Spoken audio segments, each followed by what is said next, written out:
13장. 예수께서 당신 제자들에게 이르셨다. 나를 어떤 것에 견주어 보고 내가 무엇 같은지를 말해 보아라. 시몬 베드로가 그분께 말했다. 당신은 올바른 전달자 같습니다. 마테오가 그분께 말했다. 당신은 지혜로운 철학자 같습니다. 토마가 그분께 말했다. 선생님, 저의 입은 당신이 무엇과 같은지 결코 말씀드릴 수 없습니다. 예수께서 이르셨다. 나는 내 선생이 아니다. 내가 보살펴온 부글거리는 샘물을 네가 마셨고 그것에 취하였기 때문이다. 그리고 그분은 그를 데리고 물러나 세 마디 말씀을 들려주셨다. 토마가 동료들에게 돌아왔을 때 그들이 그에게 물었다. 예수께서 자네에게 뭐라고 말씀하셨나? 토마가 그들에게 말했다. 만일 내가 그분이 나에게 해주신 말씀들 가운데 하나를 말하면 자네들은 돌을 들어 나를 칠 것이고 그 돌에서 불이 나와 자네들을 삼킬 걸세. 어제와 똑같이 한번 더 다른 방면으로 한번 훑어보면 이 도마복음의 첫 번째 흐름은 공간복음의 흐름하고 유사하게 질문을 하지요.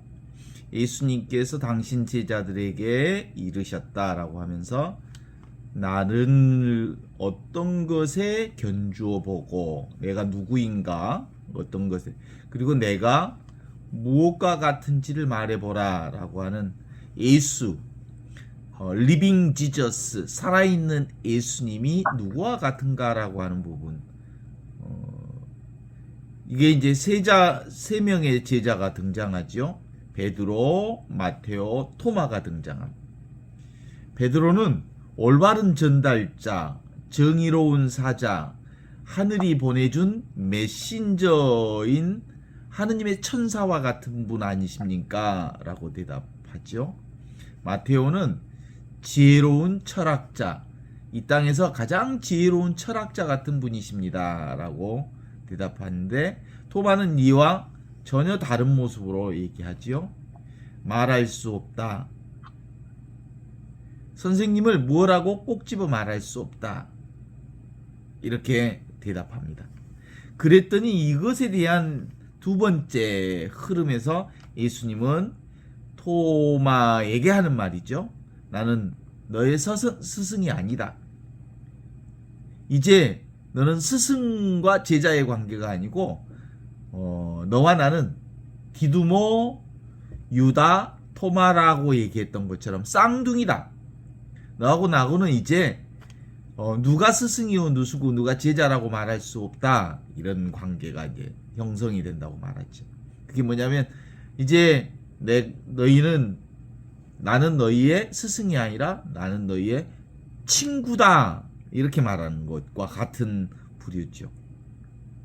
그렇게 얘기하면서 너는 너 자신을 깨달은 자다. 이미 있는 자기 자신을 깨달은 각자 깨달은 자다라고 하는 점에 있어서 얘기를 해주는 거거든요. 그래서 이제 예수께서 토마를 데리고 다른 곳으로 물러가서 세 가지에 대해서 얘기를 해주었다고 얘기를 하죠. 그랬더니 토마가 동료들에게 왔을 때 제자들이 토마에게 묻습니다. 예수님께서 토마 너에게 무슨 얘기를 해주셨느냐? 얘기하니까 토마가 만일 내가 그분으로부터 나에게 들려주신 그 말씀을 너희에게 그대로 전한다면 자네들이 나를 돌로 칠 것이다. 자네들이 나를 돌로 칠 거다. 돌이 나와 제자들을 삼켜버릴 거다. 이렇게 얘기를 하는 모습들이죠. 그러니까 도마복음을 읽기 전에는 저도 성경에 대해서 사실상 분명하고 확실한 그 무엇이 없었는데 도마복음을 통해서 진짜로 예수님의 말씀이 무엇인지가 도마복음을 통해서 이게 내가 놓친 것들을 정확하게 잡을 수 있어서 이 도마복음이야말로 원래 예수 복음의 흔적들을 정확하게 우리에게 주시는 부분이구나. 이게 바로 둘이 아닌 하나인 신앙. 이게 삼위일체 신앙에 대해서 너무나도 분명하고 확연하게 드러내 주시는 말씀이거든요. 아버지와 아들이 성령 안에서 하나인 이 하느님의 삼위일체 신앙에 대한 분명한 얘기를 우리에게 제시해 주는 것이에요. 아버지와 아들이 성령 안에서 온전히 하나로 드러나시는 분. 우리가 경험하는 온 세상이라고 하는 거, 보이는 세상은 바로 하느님의 세상을 드러내고 있다라는 거거든요. 현실 세상, 나와 이 세상, 내가 이 세상을 경험하는, 우리가 경험하는 온통의 이 세상 전체가 삼위일체 하느님을 드러내고 있는 세상이에요. 하느님의 영광을 드러내고 있는 세상이고 나를 드러내고 있는 세상. 보이는 세상이 곧 보이지 않는 하느님을 드러내고 있는 이거야말로 삼위일체 성부와 성자와 성령께서 처음과 같이 이제와 항상 영원히 아멘이라고 고백했던 우리의 영광성이 그대로 드러내어 주시는 거예요. 영광성이 뭐냐면 영광성이 내가 경험하는 모든 것이 다 성부와 성자와 성령께서 처음과 같이 이제와 항상 영원히 아멘 하는 이 현실이 눈에 보이는 이 현실이거든요. 내가 경험하는 이 현실이 바로 삼위일체 영광, 나의 영광, 하느님의 영광, 성부와 성자와 성령께서 처음과 같이 이제와 항상 영원히 하느님의 영광으로 드러내는 것을 확인해주는 복음이 도마복음에서 분명하게 드러내 보여주시고 있다. 이렇게 말할 수 있죠. 어때요? 우리가 보는 경험하는 세상이 뭐예요? 삼위일체 신비가 드러난 세상이, 하느님의 영광이 드러난 세상이고요. 내가 경험하는 견문각지, 보고 듣고 느끼고 아는 그 모든 것이 바로 궁극적 진리를 눈앞에서 그대로 드러내고 있는 삼위일체 하느님의 신비를 온전히 드러내는 하느님의 영광이구나 라고 하는 깨달음을 주셔요. 그러니까 근본적으로 우리의 신앙은 뭐예요? 성부 하느님, 성자 예수님, 그분이 성령 안에서 온전히 하나다라고 하는 이 삼위일체 신앙을 우리가 경험하는 이 세상 전체가 삼위일체 하느님을 드러내고 있는 게 하느님의 영광을. 오직 하느님만이 실제하구나. 오직 하느님만이 실상이구나. 오직 하느님만이 계시는구나. 그래서 눈에 보이는 우리가 경험하는 모든 것들은 다 하느님을 드러내고 있고 하느님을 경험하고 있고 하느님을 만나고 있고 하느님을 살고 있는 거지. 자, 우리가 사람을 만나? 누구를 만나는 거야? 하느님을 만나. 자, 우리가 무언가를 경험해? 무엇을 경험해? 하느님과 둘이 아닌 나를 경험해. 나를 만나는 거고 나를 보는 거고 나를 느끼는 거고 나를 사는 거고 그러는 거야.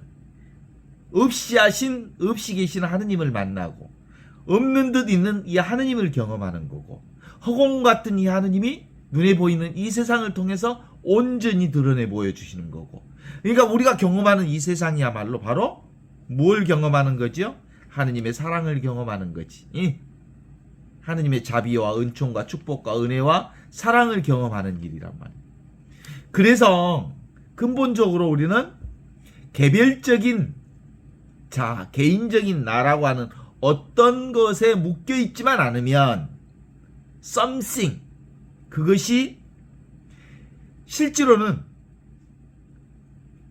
없는 듯 있는 이 하느님을 온전히 드러내는 nothing으로서의 하느님을 온전히 드러내는 것들을 어디서 봐? 우리의 경험하는 모든 것을 통해서 하느님을 경험하고 있는 거예요. 그러니까 내가 만나는 것이 하느님 아닌 게 없어. 내가 경험하는 것이 하느님 아닌 게 없어. 나 아닌 게 없어. 그래서 something으로부터 내가 개인이라고 하는 이 감옥, 한 평도 안 되는 이 살가죽, 살푸대 속에서만 내가 나오기만 하면, 내가 개별자라고 하는 것에 이 묶여있지만 않으면, 나는 사실상 통으로 전체 하느님 생명과 온전히 하나라는 것을 온 세상 전체에서 다 경험할 수 있다는 거예요. 아시겠죠? 나는 개별 생명이 아니에요. 온 천하가 이 하느님의 생명으로 내가 살고 있어. 이게 이 복음의 핵심 얘기라고 볼 수 있어요. 특별히 우리가 현재 공간복음이라고 하는 마테오, 마르코, 루카 복음이라고 하는 것에서는 당연히 베드로가 같이 서열해서 우위를 차지해. 베드로가 가장 낮은 수준으로 깔려버리고 가장 밑에 있는 부분으로 드러나는 것처럼 보여. 그리고 더 많은 모든 제자들에 의해 압도적인 우위를 차지하고 있는 것처럼 보인단 말이야. 도마의 서장에는 뭐라고 나와요? 살아있는 예수님께서 전해준 말씀이 쌍둥이 도마 유다를 통해서 살아있는 우리에게 전해주는 비밀 말씀이다, 이렇게 말하고 있잖아요. 그러니까 살아있는 예수님, 리빙 지저스, 살아있는 예수님이 누구하고 깨달은 도마와 하나로서 지금 여기 살아있는 우리에게 그대로 경험되어지는 예수로 우리에게 나타나 주는 거거든요. 그러니까 공간복음하고는 이 도마복음하고는 크게 차이가 나는 부분들이 바로 이 지점이에요. 공간복음에는 누가 으뜸 제자로 나와? 베드로. 그러니까 이제 동양의 성경이라고 할 수 있는 노노의 10번째 편지 선진편의 마지막 장에 보면 그렇게 나와요. 공자의 4명의 제자가 지금과 같은 유사한 얘기가 나와. 공자의 4명의 제자, 자로, 증석, 그리고 염류, 그리고 공서화라고 하는 이 4명의 제자가 나오거든요. 늘 공자와 함께 있었던 제자가 누구냐면 사실은 자로였거든요. 공자를 가장 오래 모셨던 사람이 자로였는데, 그래서 가장 공자의 생각을 가장 정확하게 짚고 있던 사람이 자로였다고 생각했는데, 엉뚱하게도 적보에 없던 증석이를 다른 제자를 압도하고 증석이를 바로 적통으로 있는 것처럼 새롭게 등장하는 얘기가 나와. 그런 것처럼 오늘 이 도마복음에는 이 12제자 중에 으뜸 제자인 베드로의 수익권을 제껴버리고 오히려 도마가 으뜸 제자처럼 나오는 부분으로 드러나고 있단 말이에요. 그래서 실제로 2부에 보면 그렇게 나오잖아요. 나는 선생이 아니다. 너는 너 스스로 자신을 깨달은 자. 도마 보고 하는 얘기예요. 너는 스스로 너 자신을 깨달은 자. 이미 있는 자기 살림을 제대로 깨달은 각자다. 각자란 말은 깨달은 자다 라고 하는 점에 있어서 예수가 도마를 따로 데리고 가서 3가지를 가르쳐 주었다 라고 하는 얘기에 그 제자들이 토마에게 예수님이 너에게 뭐라고 얘기하더냐, 그러니까 예수가 하신 말씀을 너희에게 알려준다면 너희들이 나를 돌로 치거나 아니면 돌이 나와 자네들을 삼켜버릴 거다 라고 말하는 것으로 보면 누가 으뜸 제자처럼 나오냐면 도마를 으뜸 제자처럼 나타난다니까. 그래요. 그래서 이 복음을 읽어보면 우선 마르코 복음에 나오는 얘기를 한번 보면 이렇게 나오거든요. 예수의 베드로 고백에 대한 얘기가 나오거든요. 예수께서 필립보의 가르사이 지방에 이르렀을 때 제자들에게 사람의 아들을 누구라고 하더냐라고 물으시니까 어떤 사람은 세례자 요한이라고 하고 어떤 사람은 엘리야라고 하고 어떤 사람은 에레미야의 예언자 가운데 한 분이라고 하는 사람도 있습니다. 제자들이 이렇게 대답하자 예수께서는 이번에는 그러면 너희는 나를 누구라고 생각하느냐 하고 물으셨다. 그랬더니 선생님은 살아계신 하느님의 아들 그리스도이십니다 라고 시몬 베드로가 대답하자 예수께서는 시몬 바르요나야 너는 그것을 알려주신 분이 사람이 아니라 하늘에 계신 성령이시니 너는 복이 있다. 잘 들어라. 너는 베드로다. 내가 이 베드로라고 하는 반석 위에 교회를 세울 터인즉 죽음의 힘도 감히 그것을 누르지 못할 거다. 또 나는 너에게 하늘나라의 열쇠를 주겠다. 내가 무엇이든 땅에서 매면 하늘에서도 매여 있을 것이고 땅에서 풀면 하늘에서도 풀려 있을 거다라고 말하였다. 그리고 나서 예수께서는 자신이 그리스도라는 것을 아무에게로 말하지 말라고 단단히 당부하셨다. 이렇게 나오거든요. 마르코복음 16장 13절에서 28절. 그리고 마테오복음에 나오는 말씀이고요. 마르코복음에서도 비슷한 얘기가 나와요. 왜냐하면 마르코복음을 근거로 해서 마테오복음이 쓰여졌고 이 마르코복음을 근거로 해서 또 루카복음이 쓰여졌기 때문에 루카복음에서도 비슷하게 똑같은 얘기를 쓰고 있어요. 그 이 세 복음서 전체가 다 이 베드로를 제 첫 번째 제자로 두고 있거든요. 그것을 보면 실제로 그 도마복음서는 근본적으로 이 마르코의 그 마테오의 이 수익권을 인정하기 이전에 쓰여진 복음이다라고 하는 것을 얘기할 수가 있어요.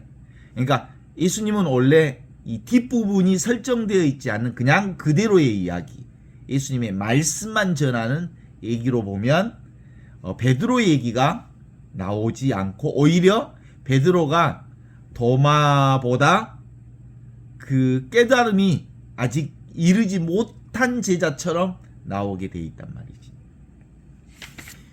그런 점에서 도마복음의 기술은 실제로 누구를 제자들에게 내가 무엇인가 비교해서 다른 누구와 같은지를 말해보라고 하는 요구에 이렇게 나오는 것 보면 도마가 직접 썼다기보다는 도마를 따르는 제자들에 의해서 쓰여진 복음이다. 역시 마테오복음도 루카복음도 한참 뒤에 쓰여졌지만 근본적으로 베드로의 수익권을 인정하는 부분을 삽입한 내용이다라고 볼 수 있죠. 그런데 공간복음에 나오는 이 가이사랴 필립보는 당대에 초대교회에 무슨 사상이 있었냐면 그 종말론적 사상이 있었어. 곧 세상 종말이 오면 이렇게 예수님께서 십자가의 종말론이라고 하는 것은 지금이 바로 세상 마지막 날에 이루어질 것들을 지금 여기에서 살아야 한다라고 하는 종말론. 그리고 그리스도론이 있었어요. 그리스도론도 역시 바로 하느님과 둘이 아닌 하나로서 메시아가 오시는데 그 메시아가 예수다라고 하는 얘기를 드러내는 메시아 사상들이 있었단 말이에요. 그러나 사실은 도마복음의 기록을 보면 종말론과 그리고 그리스도론이 그 안에 전혀 들어가 있지 않는 상태로 기록되어 있는 점에 있어서 이 사복음서 공간복음보다 가장 먼저 쓰여진 복음이다라고 하는 점으로 이해해 보면 좋을 것 같아요.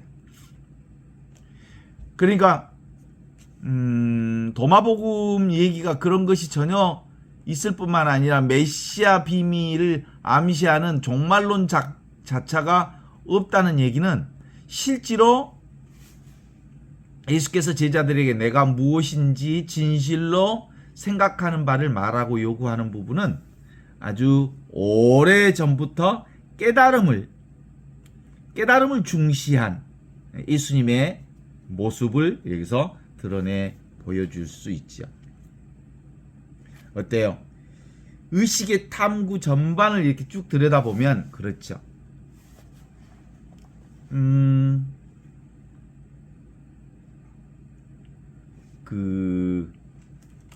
도덕경에 보면 그런 얘기가 나오잖아요. 도를 도라고 말한다면 그 도는 이미 도가 아니다. 그 다음에 그걸 이제 뭐라고 그걸 비교하면 그렇게 했어요? 진리를 진리라고 말하면 이미 그것은 진리가 아니다. 예수를 예수라고 말한다면 이미 그것은 예수가 아니다. 왜냐하면 진리나 예수나 도나 그것은 규정할 수 없다, 잡을 수 없다, 이해할 수 없다, 그리고 표현할 수 없다라는 거예요. 왜냐하면 고정시킬 수가 없으니까. 하느님은, 진리는, 예수님은. 그런 점에서 도마의 이 고백이라고 하는 건 예수, 살아계신 예수를 그리고 살아있는 진리를 정확하게 드러내어 주었다고 말할 수 있는 부분이라고 볼 수 있죠. 그렇습니다. 물질 세계는 어때요? 끝까지 과학의 발전에 의해서 의식 탐구에 따라서 무엇이라고 이 규정할 수 없지만 이 과학도 어느 단계가 가면 그 진리가 무너지게 돼 있어요. 그래 안 그래요? 예를 들면 코페르니쿠스의 전환이 오거든요. 예를 들면 그 전에는 옛날에는 지구는 가만히 있고 태양이 지구 주변을 돈다고 생각했던 진리 체계가 있었어. 그렇게 굳게 믿고 있었어. 그런데 알고 봤더니 이 과학의 발전에 따라서 그 사실을 따로 봤더니 그렇지 않아. 지구가 태양의 주위를 돌고 있다는 사실을 확인하였던 거거든요. 그렇죠? 그런 것처럼 근본적으로 정신세계의 의식을 탐구해 보면 결국은 이 진리라고 하는 것은 항상 늘 언제나 변함없이 있는 이것을 진리라고 그래. 항상 있는 이것, 언제나 있는 이것, 그리고 변함없는 이걸 진리라고 그러거든. 이 항상 있고 언제나 있고 변함없는 이 진리가 어디에 있는 거야? 사실은 지금 있고 여기 있고 이 순간에 있는 것을 얘기하는 거거든. 옛날에는 정신세계에 관련해서도 여러 가지 스펙트럼이 있었거든요. 보통 뭐 에너지, 그리고 초능력, 그리고 전생, 내생, 치병을 이런 것들이 다 뭐 깨달음의 영역이라고 생각을 했던 모양 같아. 그런데 이제는 이 의식세계 전반에 있어서 진리를 추구하는 모든 사람들이 정확하게 이제 표시하는 게 진리는 변함없는 이것. 그래서 지금 여기에 진리가 있다. 그리고 이 순간에 진리가 있다라고 하는 것들이 대다수의 진리 체계를 얘기하는 사람들의 핵심이죠. 저의 지금까지의 신학 공부를 하면서 신앙을 하면서 진행해왔던 과정들을 봐도 마찬가지예요. 사실은 제가 80년도에 신학교에 들어갔는데 80년도에 신학교에 들어갔을 때는 우리가 80년대가 강주항쟁 이후였거든요. 그래서 신학생들뿐만 아니라 모든 대학생들이 지금의 대한민국의 민주화 현상에 대해서 고민을 많이 했어. 그래서 신학생들도 고민을 많이 했다고. 그래서 그때 공부했던 꽤 많은 공부 중에 하나가 칼막스, 마르크스 자본주의에 대한 공부, 그리고 역사 철학에 대한 공부, 그리고 신학으로서는 해방신학에 대한 공부를 많이 했었거든요. 그래서 그런 공부를 하다가 만난 그 신학들도 대부분 그런 과정에서 만났기 때문에 중간에 신학 다니다가 그 프라도 그러니까 이제 불란서의 노동사제였던 슈브리의 신부가 있었거든요. 그래서 신부는 어떤 신부가 진짜 그 하느님의 소명을 다 이룰 수 있는 신부라고 봤냐면 가난한 신부, 스스로가 가난한 신부로 살면서 가난한 사람들이 역사의 중심에 서게 해야 하고, 그리고 가난한 사람들을 우선적으로 선택하시는 분이 하느님이시다라고 하는 분을 그 해방신학을 전반으로 해서 공부를 했었거든요. 그래서 프라도해 그래서 복음 연구도 아주 충실하게 하고 공부를 아주 열심히 했어요. 그러면서 이제 서품 받고 대부분 이제 우리 쪽에서 프라도를 공부하는 그리고 따르는 노동자 신분이었던 노동사제였던 슈브리의 정신에 따라서 가난한 신부, 가난한 사람들을 섬기는 신부, 그래서 농민, 노동자, 도시빈민에 대한 관심들이 많았거든요. 그렇게 해서 제가 이제 농민에도 관심을 갖게 되고, 그 다음에 농민의 지도 신부도 맡고, 뭐 이런 과정들을 거쳤어요. 그런 흐름에서 중간에 제가 하나 그 영적 프로그램 하나를 경험한 게 있었는데, 그게 무슨 프로그램이었냐면 그 아바타 프로그램을 했었어요. 전홍준 선생을 만났는데, 전홍준 선생이 대체의학을 하는 과정에 그 아바타 프로그램을 했는데, 제가 그때 아바타 프로그램이 돈이 꽤 비싼 프로그램이었어요. 9박 10일 가까운 프로그램이었는데, 그 9박 10일 프로그램을 하면 거의 300만 원 가까이 들었어요. 그거 한번 그 프로그램에 참여하면, 그 복수 프로그램을 하면, 복수 프로그램은 그렇게 비싸지 않게 식비 정도 기본 비용만 들고 기본 코스를 여러 번 할 수 있었거든요. 그리고 그 이후에 마스터 코스도 있었고 위저드 코스도 있었고, 그래서 그 코스, 고급 코스를 다 수행했어요. 그때 제가 그 코스를 다 수행하게 된, 보통 하면 9박 10일 15일씩 하는 프로그램이었거든요. 근데 이제 그거 프로그램 하기 위해서 미국으로도 가고 독일로도 가고 일본으로도 가고 한국에서도 하고, 그 프로그램을 핑계 삼아서 세계 여행도 하고 그런 과정들을 하면서 여러 코스를 다 겪었거든요. 근데 그 프로그램이 저에게는 뭐 어떤 힘을 주었냐면 창조 연습을 하는 거예요.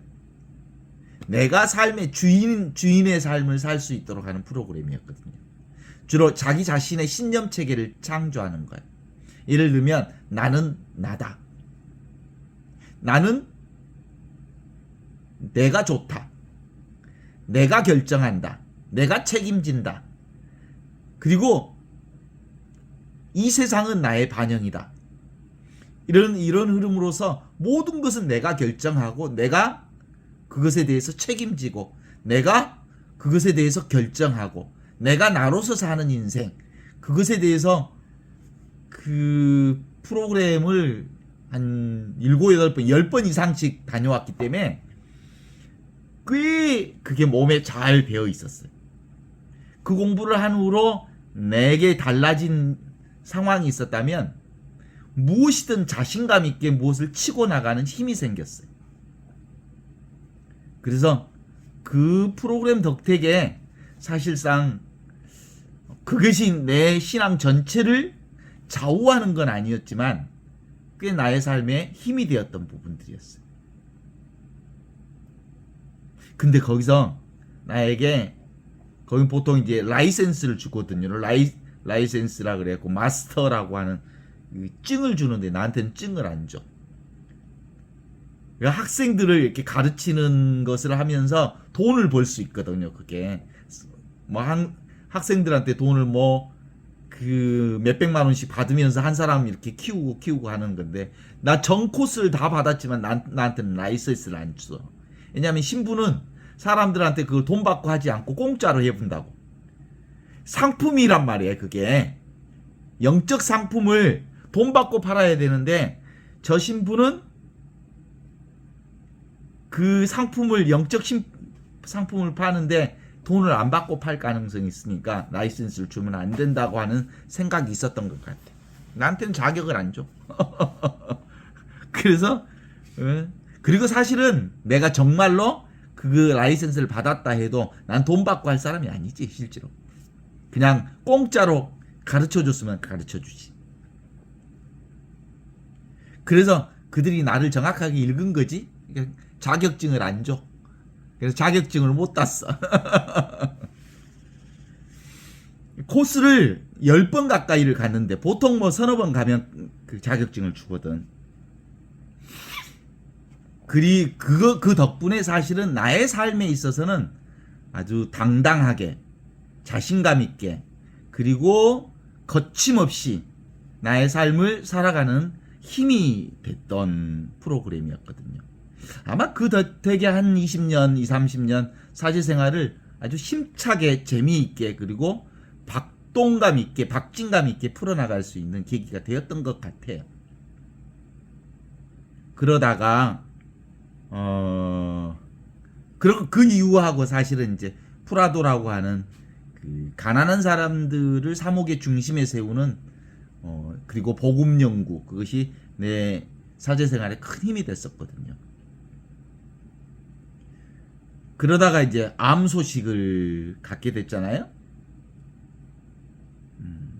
그때 이제 한참 그 빈민사목, 그리고 나환자 정착촌 마을에서 또 살기도 하고, 그리고 노숙자 사목, 농민 사목, 빈민 사목, 요쪽에 그 삶의 패턴을 이렇게 두고 가다가 팽목항도 있고 뭐 그러다가 결국 암 소식을 전하게 되면서 결국은 손님이 왔으니까 손님을 맞이해야지. 암이라는 귀한 손님이 오셨으니까. 맨 처음에는 조금 당황했지만 오히려 이 암 소식을 전하면서 내 자신을 내려놓게 되는 계기가 되었지.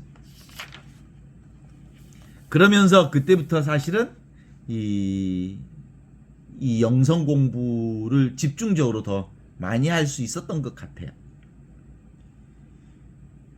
그런 계기가 실제로 나 자신을 알아차리고 나 자신을 깨닫고 하는 계기가 되었던 건데, 실제로 그 안에서 정말 내가 분명하게 알아차린 것 중에 하나는 이 삼위일체 신앙이, 성령 안에서 보면 아버지와 내가 둘이 아닌 하나다. 이게 삼위일체의 핵심이고 이게 깨달음의 중심이다라고 하는 것을 알게 됐어. 이게 모든 것이에요. 사실은 삼위일체 신앙이 전부이고 삼위일체 신앙을 깨닫는 것이 사실은 신앙의 전부라는 사실을 제가 경험하게 됐거든요. 그게 뭐예요? 삼위일체 신앙이? 눈앞에 보이는 우리가 경험하는 모든 것이 다 삼위일체. 성령을 통해서 보면 그게 다 아버지의 영광을 드러내는 것이고 나의 영광을 드러내는 것이고 나 아닌 게 없다는 걸 알게 되는 거지. 어때요? 이게 바로 제가 경험한 주관적 진실이에요. 이 각자가 사실은 토마가 경험한 것처럼, 토마가 뭘 경험했어요? 예수님을 만나서 예수님 살아계신다. 예수님과 내가 둘이 아니다. 하느님과 내가 둘이 아니다. 이게 성령을 통해서 알아차린 거거든요. 이거 아시겠어요? 하느님이 어떤 분인지 아시겠어요? 내가 누군지 알겠어요?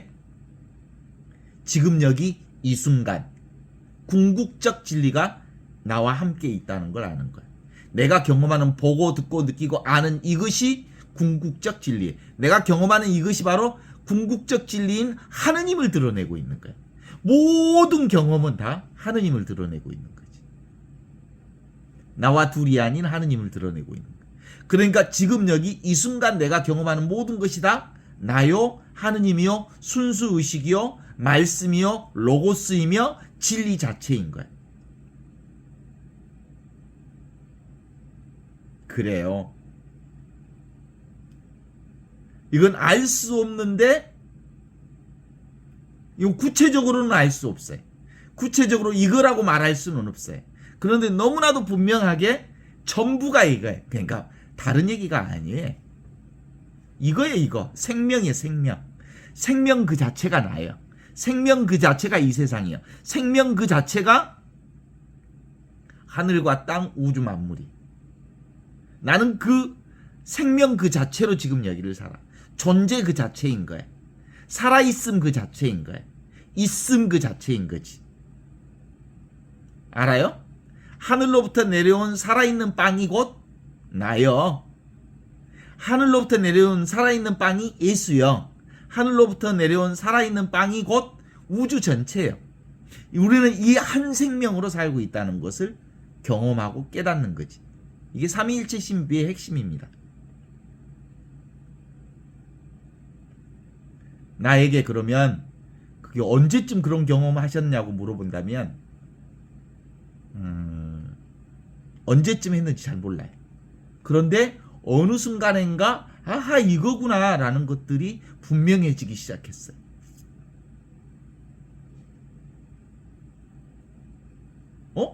진짜 이것뿐이네? 나는 이 하느님의 생명으로 사네? 온 우주가 하느님의 생명 이거네? 사랑이네? 은총이네? 축복이네? 이것뿐이네? 그런데 이것은 실제로 이해할 수 있거나 잡을 수 있거나 만질 수 있거나 규정할 수 있거나 말할 수 있는 건 아닌데 모두 다 이거예요. 그죠? 하느님 아닌 게 없어. 이것 아닌 게 없어. 그게 이 공부를 계속 해내면서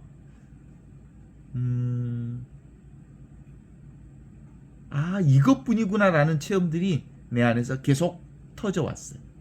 이건 근본적으로 이 경험을 통해서 하느님이 한 분뿐이라는 믿음이 저에게 더욱더 분명해졌고요. 그런 거 보면 실제로는 한순간에 아는 것 같지는 않고 오랫동안 우리가 신앙생활 하면서 어느 순간에 이 시점이 제게 온 것 같아요. 저의 10대 생활은 뭐였겠어요? 10대는 하느님을 개념으로서의 하느님은 몰랐어요. 그러나 하느님 안에서 살고 있었죠. 그래서 제가 카톨릭 카자도 모르는 집안에서 살다가 어디로? 살레시오 고등학교를 들어가면서 그것도 내가 가고 싶은데 간 것도 아니. 나는 아버지께서 둘째 너는 농사 지어라 그래서 제가 사실은 순종적인 사람이고 반항할 줄 모르는 사람이기 때문에 되게 순명을 잘하는 사람이거든. 그래서 아버지 말을 진짜 고지고대로 믿었어요. 나는 반드시 농사 지어야 할 사람으로 내 스스로를 자각하고 있었어요. 그래서 다른 학교를 갈 생각을 1도 해본 적이 없어. 그런데 그때 강주에서 대학을 다니고 있는 전대 4대를 다니고 있는 형님이 너 시골 학교 나가갖고 아무것도 못한다. 내 얘기 안 듣고 너 강주로 학교 가라. 그래가지고 중학교 담임선생 만나가지고 담배 연보를 사다가 주면서 우리 동생 강주로 연합고사 볼 수 있게 해주세요. 그래갖고 연합고사 보게 해가지고 그때 이미 그 체력장이 끝나버렸어. 근데 난 체력장을 한 적이 없어. 체력장 점수 없이 연합고사 보고 강주로 학교를 가게 된 거예요. 그런데 그때 뺑뺑이 학교였는데 그 뺑뺑이 학교가 살레시오의 뺑뺑이로 들어가게 됐거든요. 그러면서 처음으로 카톨릭을 경험하게 됐어. 처음으로 카톨릭을 경험하면서 거기에 그 온선호 신부를 만났어. 그 양반이 나만 이뻐한 줄 알았어. 나를 되게 이뻐해. 관심을. 그래가지고 그 교리 받으라 그래서 교리 받고, 그래서 세례 받으라 그래서 세례 받고, 뭔지도 모르고 그냥 세례 받았어. 그러니까 세례 받으니까 이제 천주교 신자가 됐지, 1학년 때.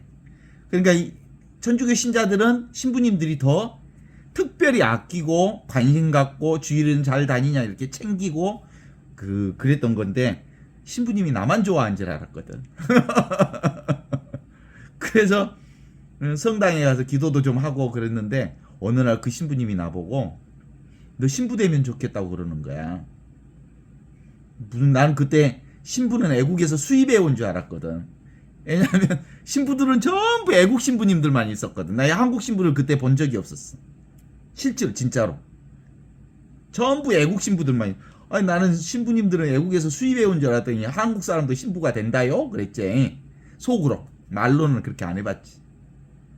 그래서 어떻게 내가 신부가 될 수 있는가라는 생각을 하면서 그것이 발전해. 신부가 돼볼까? 될 수 있을까? 되어야지. 꼭 되어야지. 나에게 꿈은 신부밖에 없다. 뭐 이런 식으로 발전되어서 결국은 신학교를 가서 신학 공부를 하게 된 거지. 그러니까 전혀 천주교하고는 상관없는 내가 어느 날 그렇게 해서 신부가 된겨. 그래서 신학교 생활도 사실상 신학교 생활도 재밌었어. 얼마나 재밌는지 몰라. 그 첫 번째 내가 신학교 생활이 재미있었던 것은 내가 알지도 못하는 철학 공부를 하게 돼서 사실은 재밌었어요. 철학이라고 하는 것이 그거잖아요. 내가 누구인가? 인간이 뭔가? 어떻게 살아야 되는가? 왜 살아야 하는가라고 하는 질문에 대한 얘기. 사실은 사춘기 때 내가 막 그런 깊이 있게 나를 고민한 사람이 아니야. 근데 이제 철학 공부하면서 되게 재밌더라고. 그랬는데 그때 당시에 이제 80년 강주를 지나고 했던 것 때문에 아이고 세상은 저렇게 데모하고 난리인데 우리 신학교는 너무 조용해. 그리고 일반 대학생들이 신학생들을 무시하는 거야. 너희들은 신학교에서 기도만 하고 놀지 역사도 모르고 지금 우리의 민주화의 과정도 잘 모르는 놈들 아니냐. 너 혹시 사회 구성체 논쟁에 대해서 알아? 처음 들어본 건데? 무식한 사람 취급을 하는 거야. 그래서 이제 신학생들 안에서도 사실은 사회과학 공부도 하고 역사철학 공부도 하고 근현대사 공부도 하고 변증법 공부도 하고 그리고 형이상학 공부도 하고 그 다음에 특별히 막스 자본주의 공부도 하고 공부를 되게 많이 했어요. 그래서 이제 무식하다는 소리를 벗기 위해서 여러 가지 공부를 좀 했죠. 그러다가 만난 것이 해방신학을 공부하게 되고, 해방신학을 공부하다가 또 뭘 만났냐면 우리 슈브레 신부, 불란서의 노동사제인 슈브레 신부의 그 복음 연구 모임을 함께 하면서 가난한 사람들이 역사의 주인이 되어야 할 뿐만 아니라 교회의 주인이 되어야 한다. 이것에 대해서 끊임없이 공부를 하면서 복음 연구를 참 많이 했었던 거거든요. 그 다음에 제가 배웠던 것 중에 하나가, 저는 사실은 신학교에서 배운 것보다 신부돼서 서품 받고 배운 게 되게 많아. 그 슈브리에 신부, 프라도 신부들이 전국 모임이 있었거든요. 대전에서 보통 전국 모임을 하면 서울에 있는 신부님들, 전국에 있는 신부님들 30-40명이 꼭 모여가지고 그 자기 사목의 비전, 어떻게 하면 본당에서 가난한 사람들을 섬기고 사회에서 가난한 사람들을 섬기고 가난한 사람들이 사목의 중심이 되고 가난한 사람들이 주인 되는 세상을 위해 어떻게 사목자가 협력하는지 뭐 발표하는데 우와, 놀라운 성인 군자 같은 신부님들 너무너무 많이 만났어. 서울에 있는 신부들, 얘기하면 다 알만한 신부들 있죠. 뭐 정올기 신부라든지, 막 아무튼 그 서울에 있는 이름 있는 신부들은 다 프라도 신부들이었거든. 가난한 사람들을 위해. 그때 당시에 김수환 추기경님도 프라도 신부들 되게 사랑하고 좋아하고 도와주고 그러셨거든요. 강주교계 윤공희 주교님도 프라도 신부들 되게 좋아하고 사랑해 주셨지. 그런 틈을 따서 그런 가난한 친구들을, 가난한 사람들을 복음의 중심에 세우는, 교회의 중심에 세우는 일에 아주 마음을 모았던 그런 경험이 있었어요. 그래서 사실은 농민에도 맡았고, 빈민사목이나 또는 팽목도 뭐 또는 사회복지도, 제가 사회복지도 한 10여 년 관장했거든요. 뭔 관장? 자활후견기관이라고 있었어. 전남 지부장도 한 4, 5년 했지. 6년 정도 했지. 그러면서 가난한 사람들이 이 사회에서 차상위 계층들까지 합쳐서 일자리를 만들어주고 거기서 중심잡이를 할 수 있도록, 생활을 꾸려나갈 수 있도록 교회에서 그 역할을 했었거든요. 그러면서 그 일을 하다가 결국 암이라고 하는 귀한 손님을 만나서 그 귀한 손님과 함께 이 공부를 시작했던 것이 제 인생에 아주 가장 큰 힘이 되기도 했죠. 제가 이제 이 얘기를 하는 것은 그 일을 하는 일이 아니고, 이제 암이라고 하는 친구를 만나면서 나타난 가장 중요한 목 중에 하나가 뭐였냐면 그거였어요. 그거. 내가 하는 게 아니고 하느님이 하신다. 그래서 그동안 해왔던 모든 일은 내가 한 것 같지만 실제로 내가 한 게 하나도 없었다. 그리고 하느님이 다 하셨다. 라는 것을 알게 된 의식의 변화가 왔어요. 그게 바로 지금 여기 이 순간에 이것. 이게 바로 궁극적 진리를 내가 늘 살고 있었구나. 나는 내가 사는 줄 알았더니 하느님이 나를 통해서 일하셨구나라는 것을 알게 된 각성. 그것이 이거였습니다. 이거 맞네? 지금도 이것 하나로 우리 살아요. 이건 늘 항상 있었어요. 이 하느님, 삼위일체 하느님을 우리는 늘 보고 듣고 느끼고 알아차리는 이거예요. 이것뿐이에요. 사실은 밖으로 보이는 온갖 것들은 다 변하지만 그것을 경험하는 이것은 한 번도 사라진 적이 없어요. 이게 생명이기 때문에 그래요. 이게 길이기 때문에 그래요. 이게 진리이기 때문에 그래요. 이 빛으로, 이 인식으로 온갖 존재들을 경험하고 있는 거지. 이게 바로 하느님을 보는 지복이에요. 우리는 맨날 하느님을 경험하잖아요. 맨날 하느님을 만나잖아요. 맨날 하느님을 보잖아요. 맨날 하느님을 만지잖아요. 맨날 하느님을 먹잖아요. 그죠? 우리는 늘 이 영원한 생명인 이 하느님으로 살고 있는데 이게 바로 우리가 맨날 경험하는 절대 체험이에요. 근데 이건 근본적으로 이해할 수 있는 게 아니고 근본적으로 지금 눈앞에 있는 이걸 경험하는 사람만 가능한 일이거든. 어때요? 물어볼까요? 이 하느님 매일 만나고 있어요? 매 순간마다 이 하느님 만나요? 이 하느님 없이 살 수 없죠? 그래. 모든 바탕의식이 바로 이 하느님 의식으로 살아. 이 모든 바탕이, 배경이 바로 이 하느님이야. 살아계신 하느님이 계시지 않는다면 내가 볼 수도 없고 들을 수도 없고 느낄 수도 없고 만질 수도 없고 살 수도 없어. 이 하느님 생명뿐이야. 사실은 하느님 진리뿐이지. 그래서 뭐예요? 우리는 맨날 뭘 보고 살아? 하느님을 경험하고 살아. 이걸 관상생활이라고 그래. 이걸 신앙생활이라고 그래. 이걸 성사생활이라고 그래. 이 허공 같은 하느님이, 근데 이 나라고 하는 게, 하느님이라고 하는 게 이 나를 포함해서 온 전체가 하느님이거든요.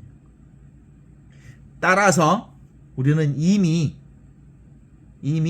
하느님과 함께 있고 하느님 안에서 있고 늘 하느님과 함께 살았는데, 우리는 이 하느님을 함께 산다고 하는 것을 온몸으로, 생각으로는 하느님과 함께 산다는 생각을 가지고 있지만 몸으로는 깨닫지 못하고 살았던 경우가 많아. 그래서 눈앞에 이거 보고 듣고 느끼고 아는 이것이 바로 하느님이 보고 듣고 느끼고 아는 그것이요. 본래 깨달아 있었구나. 본래 우리는 이 영원한 생명으로 살고 있었구나. 이 본각을 본래 깨달아 있다는 것을 자각하는 것이 오늘 토마가 말하는, 예수님은 말할 수 없는 분입니다. 예수님은 이거라고 얘기할 수 없습니다. 하느님은 이거라고 말할 수 없습니다. 그렇지만 내가 하느님과 온전히 둘이 아니라는 사실을 이 성령을 통해서 깨닫고 있습니다. 라는 이 깨달음을 함께 공부하는 거거든요. 어떻습니까? 눈앞에 선명한 이것이 바로 궁극적 진리인 이거라는 것을 확인할 수 있죠. 그 간단해요. 그냥 이것으로 살아요. 그냥 이 현실이 바로 하느님의 현실이에요. 모든 게 다 하느님이에요. 이게 모든 게 다 영원한 생명이에요. 그러니까 이 개체 생명은 그러니까 일어났다 살아요. 풀이, 그러니까 1년생 풀이 일어났다가 1년이 지나면 사그라져서 꽃도 사그라지고 다 사그라지잖아요. 그렇다고 해서 생명이 사그라졌냐고요. 생명은 늘 이렇게 있잖아요. 우리도 이 생명 속에서 살고 있어요. 모든 생명이 나라고 하는 하느님과 둘이 아닌 이 영원한 생명이 지금 눈앞에 이 생명, 삼위일체 생명이라는 게 실상 이 도마가 말하고자 했던 이 생명이거든요. 아, 바로 이것뿐이구나. 이거로구나. 이건 체험 없이도 우리 알아요. 믿는 사람에게는 이 체험을 할 수 있어요. 체험하는 사람은 이것이 믿어져요. 알겠죠? 믿음이 경험할 수 있게 하고, 이것을 경험한 사람은 믿음이 분명해지고, 그래서 이것 하나로 사는 거예요. 이 한 생명으로, 이 한 존재로, 이 한 문으로, 이 한 길로 살아요. 이것은 천지창조 이전부터 있었던 말씀, 로고스가 바로 그것이거든요.